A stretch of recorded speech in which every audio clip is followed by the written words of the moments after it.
Buenas tardes, me presento, mi nombre es Daniela Fernanda Ariza Mafiol, estudiante del séptimo semestre de Trabajo Social y actualmente curso la electiva Educación y Cultura para la Paz.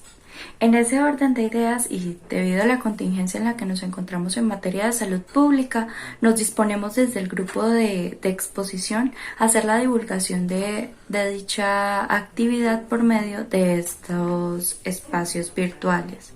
En ese orden de ideas debemos establecer primero cuál es nuestro tema, que viene siendo la paz imperfecta.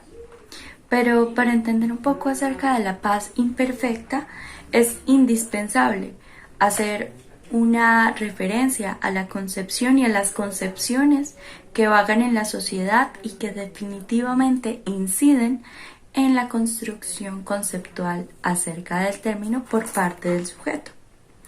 Bueno, para ello, pues recurrimos a ciertos insumos conceptuales, entre ellos el texto de John Paul Lederbach, titulado El ABC de la paz y los conflictos.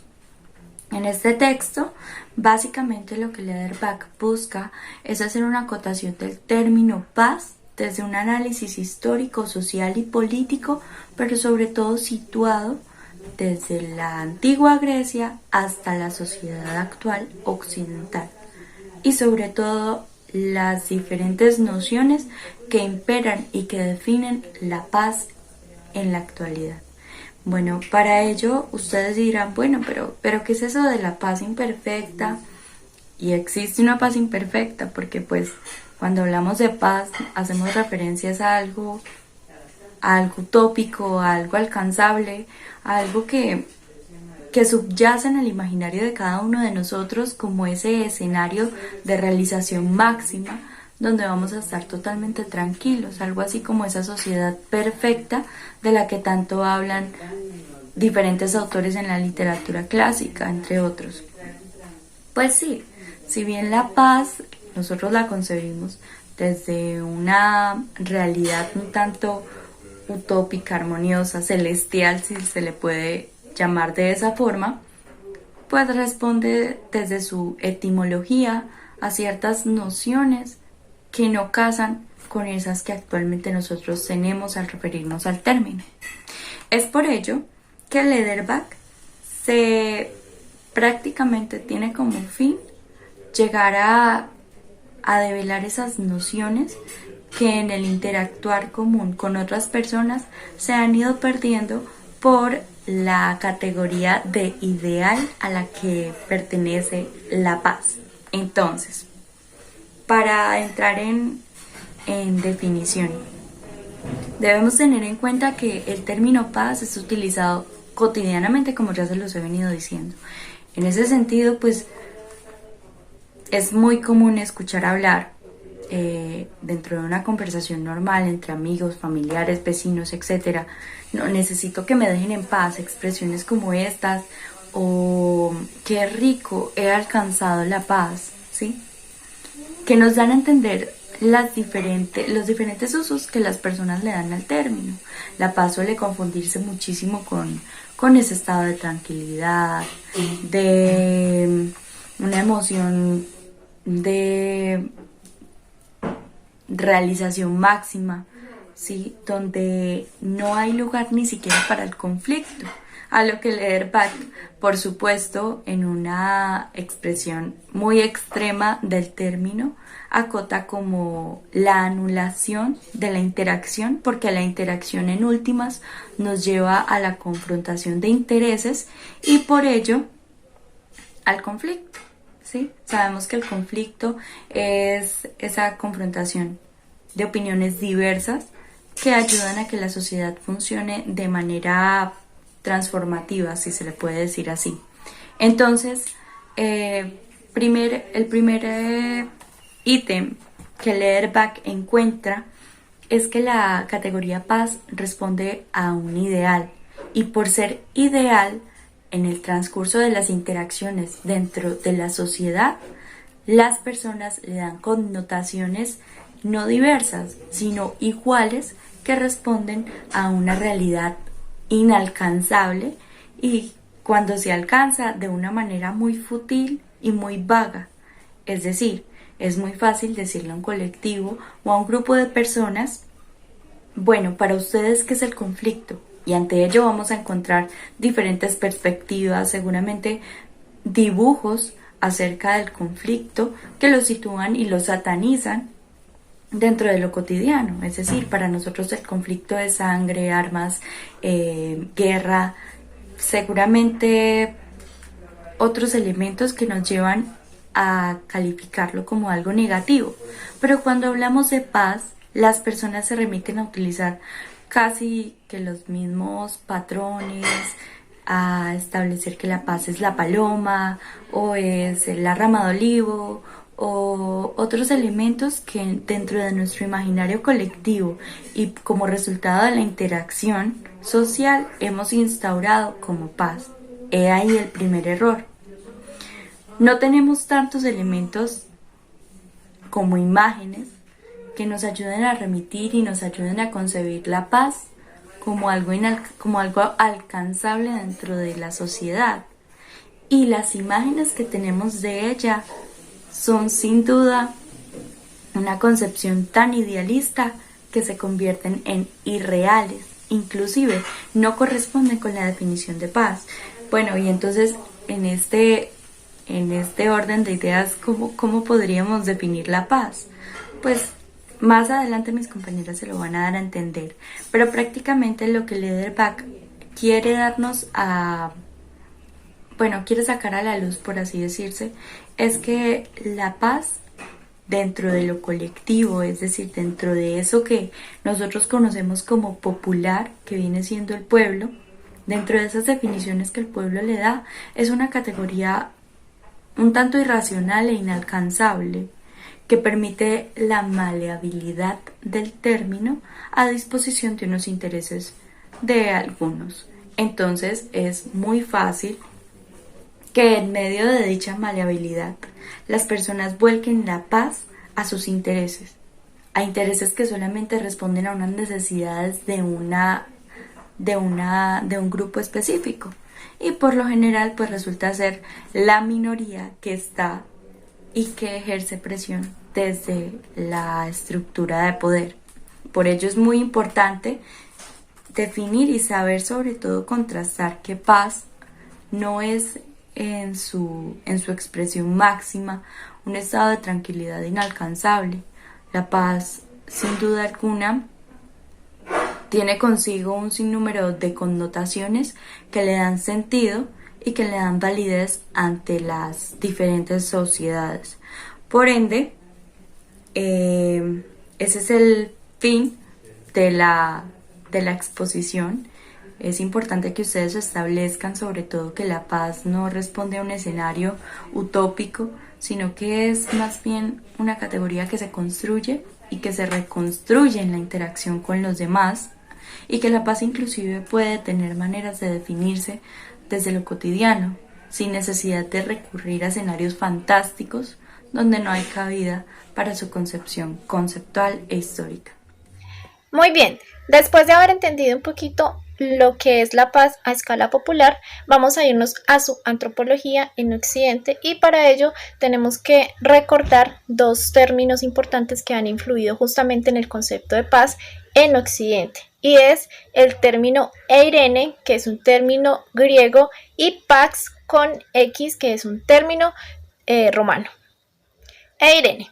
Para los griegos este término significaba paz y armonía tanto a nivel mental, interior, como espiritual, pero también a nivel social. Es decir, para ellos de manera racional era un término que significaba ausencia de conflicto, ausencia de violencia abierta.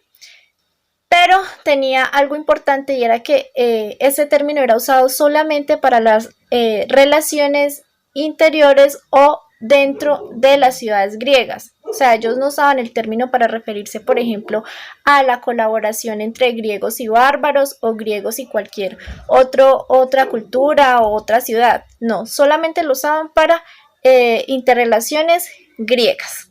De ahí entonces que podemos decir que eirene es un término negativo que no quiere decir exactamente que sea malo o no, sino que solamente es tomado como la ausencia de conflicto o de violencia. Y ya lo único positivo es que también tiene en cuenta que este término también se refiere a la presencia de tranquilidad personal, interior y de armonía. Ahora bien, la Pax con X es una relación legal y recíproca entre dos partidos. Es decir, etimológicamente hablando, este concepto está muy relacionado con la idea de mantener y respetar lo legal, que de alguna manera marca y define el orden y las relaciones humanas. Es muy importante recalcar que esta Pax Romana es esencial y únicamente ausencia de guerra, de conflicto o de violencia impuesta, que fue asegurada dentro del Imperio Romano por su aparato militar. Si nos ponemos a mirar y reflexionamos un poquito acerca de estos dos términos, nos damos cuenta que ambos tienen que ver con el orden y la unidad interior. Pero también, si nos podemos ver, estos también tienen unas diferencias. Por ejemplo, cuando hablamos de Eirene es un término que se desarrollaba y se basaba en una estructura sociopolítica griega. Y por lo tanto, se puede decir que era un concepto más bien de equilibrio de poder entre diferentes centros de actividad sociopolítica, es decir, acaparaba o era utilizado por muchísimas más personas y las beneficiaba a todas. Mientras que cuando hablamos de la Pax Romana, esta es totalmente unicéntrica, en donde todo lo que se hace o se hacía era en beneficio de la estructura política y del imperio. Estos dos conceptos que acabamos de mencionar, tanto Eirene como Pax, son muy importantes estudiarlos y comprenderlos porque de esta manera podemos comprender también el concepto de paz en Occidente, ya que como lo dije anteriormente, estos conceptos han influenciado bastante ese término de paz en Occidente que también se ha propagado por todo el mundo. Y además, cuando hablamos de estos dos conceptos, surgen aquí en Occidente dos tendencias de la palabra paz. Estas tendencias son las que vamos a ver a continuación. La primera tendencia es la de definir la paz como una unidad interior contra una amenaza exterior. Es decir, es que para nosotros poder estar en paz debemos pelear o luchar contra esas otras fuerzas, esas otras naciones que nos están atacando o que nos podrían atacar. De ahí que entonces creemos que la paz hay que guerrearla, que la paz hay que conquistarla. Surgen así entonces los militares, los policías, todas esas fuerzas armadas que nos van a ayudar a encontrar la paz y van a proteger el Estado-Nación y mantener el orden en nuestras naciones. La segunda tendencia es la de definir la paz en función de una universalización que nace y tiene su centro en Occidente. Es decir, en esta definición lo que se busca es la universalización del concepto de paz que se define como la ley o que busca la ley y el orden interior. Y esta universalización ha sido ayudada, es importante recalcarlo, que ha sido ayudada por la Iglesia Católica, que también ellos tienen como ese ideal de una sola iglesia, una sola fe, un solo papa, en fin. Pero también esta definición es ayudada por el concepto de derecho de Estado. De ahí que entonces el elemento básico y clave para la paz son los estados-naciones. Cada estado-nación tiene que buscar su paz interior. Obviamente cuando digo interior no me refiero al de cada persona, sino al interior de un estado-nación, ¿sí? Cada estado-nación debe buscar la paz de sí misma, sin importar que tenga que guerrear o luchar contra otros estados-naciones para poder obtenerla. Y esta paz hace referencia más a una ausencia de guerra y de conflicto y de violencia, más que a una armonía o a una tranquilidad o a cualquier otra cosa que puede ser más de cada persona. Ambas tendencias entonces coinciden en ver la paz como esa paz negativa, que como ya les dije no es algo malo, sino que solamente hace referencia a la paz como un estado o ausencia de conflicto, ausencia de violencia, ausencia de un desorden al interior de cada Estado-nación.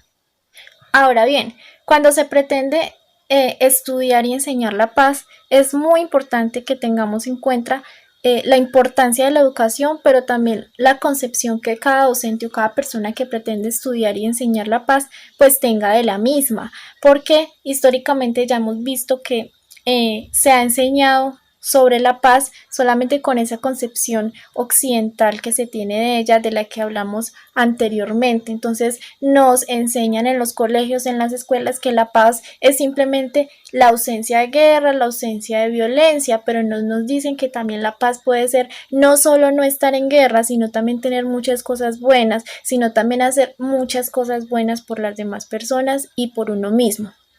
También en ese mismo sentido es importante tener en cuenta no solo cómo enseñamos el concepto de paz, sino también cómo enseñamos la historia, que es también algo muy relacionado con la paz y que siempre ha sido o que siempre se ha enseñado mostrando como héroes a aquellos que escriben justamente esa historia. Entonces vemos que en la primaria a uno le explican que los militares, los políticos fuertes, los revolucionarios son aquellos que fueron o que son los héroes, y nunca nos muestran un héroe de paz, un héroe que no tuvo que tomar un arma, un héroe que no tuvo que hacer ciertas cosas o guerrear para poder estar en paz.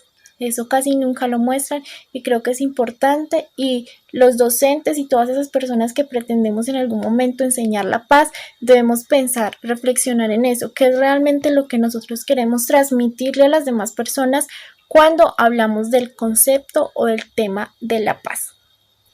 Otro factor importante que también hay que recalcarlo es que también nos han enseñado a veces que la paz no simplemente es la ausencia de guerra, no, sino que también nos han dicho algo muy importante y muy delicado, y es que la paz es sinónimo de competencia, o tiene que ver también como esa competencia en donde cada estado-nación debe competir contra los otros para poder estar en paz, en donde siempre ganan normalmente los poderosos, los países o estados-naciones más dominantes, los que vemos como que están arriba en la torre más alta. Y ojo, eso no es cierto, la paz no debe ser vista de esa manera. En definitiva, entonces, aunque la educación puede ayudarnos bastante, hasta este momento lo que ha hecho es ayudar a potenciar y propagar la comprensión de que la paz sirve es para ayudar a los intereses de los dominantes, a los que manejan la geopolítica. Incluso la educación ha ayudado a que se normalice la guerra, o a que se vea como algo normal, como aceptada, a que la acepten y que la vean como necesaria para poder solucionar los conflictos. Y esto no debe ser así, como ya lo dije, porque entonces si vemos a la paz a la guerra como algo normal, entonces la paz, ¿qué sería? ¿Qué entraría a ser? Incluso muchas personas la ven como mala, por eso cuando se dice que vamos a firmar un acuerdo de paz, como en el caso de Colombia, o cuando se habla de paz, muchas personas hasta la atacan, porque tenemos un concepto de ella que no es. Entonces es importante por eso materias o espacios académicos como el de educación y cultura para la paz, para que entendamos que hay otras formas de ver y de enseñar y de aprender acerca de la paz.